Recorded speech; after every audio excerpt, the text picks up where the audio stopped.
প্রিয় দর্শক, আজ আমি কথা বলবো তাদের জন্য যারা নীরবে কাঁদে, যারা দোয়া করে কিন্তু উত্তর পায় না বলে মনে হয়, যারা ভাবে আমার জন্য আর কিছু বাকি নেই। আজ আল্লাহ তাআলা নিজেই আপনাকে ডাকছেন, নিরাশ হও না। নিরাশা কোথা থেকে আসে? নিরাশা আসে দীর্ঘ কষ্ট থেকে, দোয়া কবুল না হওয়ার ভুল ধারণা থেকে, মানুষের কথা থেকে, শয়তানের কুমন্ত্রণা থেকে। শয়তান চায় আপনি আল্লাহর উপর ভরসা ছেড়ে দিন, কিন্তু আল্লাহ বলেন আল্লাহর রহমত থেকে নিরাশ হও না। সূরা জুমার। নিরাশা কেন ঈমানের জন্য ভয়ঙ্কর?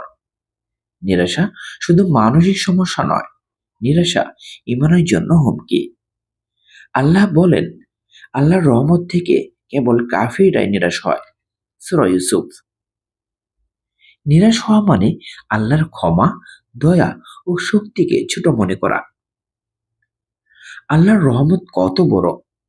এক হাদিসে রাসূল সাল্লাল্লাহু আলাইহি সাল্লাম বলেন, আল্লাহ তার রহমতকে ১০০ ভাগ করেছেন। ৯৯ ভাগ তিনি নিজের কাছে রেখেছেন, ১ ভাগ দুনিয়ায় পাঠিয়েছেন। এই ১ ভাগ রহমত দিয়ে মা সন্তানকে ভালোবাসে, পশু তার বাচ্চাকে রক্ষা করে।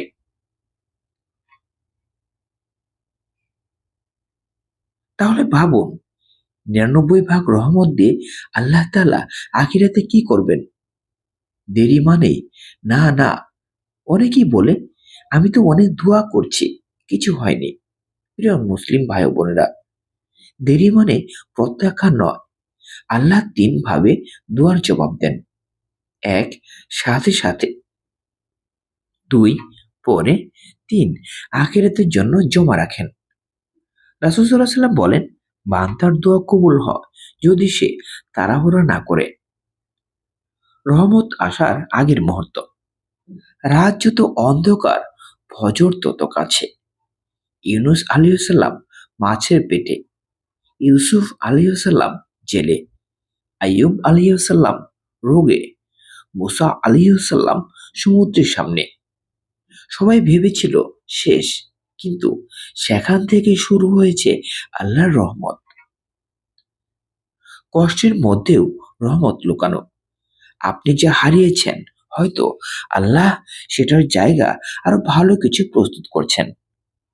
আল্লাহ তাআলা বলেন, তোমরা যা অপছন্দ করো তার মধ্যে কল্যাণ থাকতে পারে। সূরা বাকারা। নিরাশ না থাকার ৫টি আমল। ১, নিয়মিত নামাজ। ২, বেশি বেশি ইস্তেগফার। ৩, কোরআনের সাথে সম্পর্ক। ৪, দোয়া ছাড়া না। ৫, আল্লাহর উপর পূর্ণ ভরসা, তাওয়াক্কুল। প্রিয় ভাই বোনেরা, যদি আজও চোখে পানি থাকে, জেনে রাখুন আল্লাহ তা দেখছেন। হয়তো আজ নয়, হয়তো কাল নয়, কিন্তু আল্লাহর রহমত আসবেই। দোয়া হচ্ছে, হে আল্লাহ, আমাদের নিরাশ অন্তরকে আশায় ভরে দিন, আমাদের কষ্টকে রহমতে বদলে দিন, আমাদের দোয়া কবুল করুন। আমিন।